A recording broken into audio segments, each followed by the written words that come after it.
Hey guys and gals, it's Sweet Project Cars here with cool, trick, and affordable ways for the do-it-yourselfer and simple ways. Don't forget that.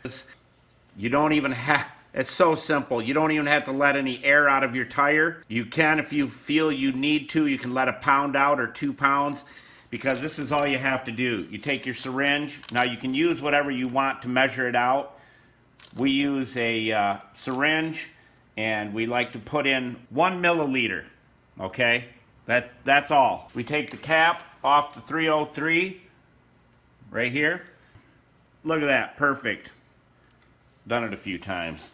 All right, now all you do after that, you can use your air fill tool and you put it in here, boom.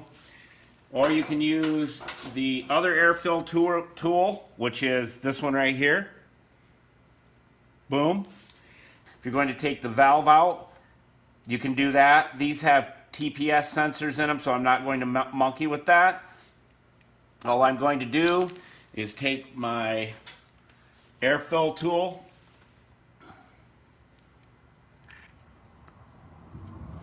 it's in, you hook your air line on,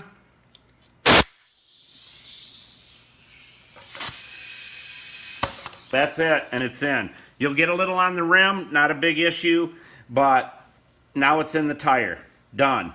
That simple. If you use the longer one, sometimes they won't be sealing here, so when you put your 303 in it, just make sure you hold it somewhat level so it doesn't all run out the end here.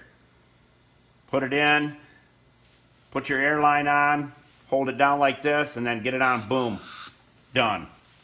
Let's see, we had 32 pounds in it. Let's see what we've got now. Didn't change it a bit, 32 pounds.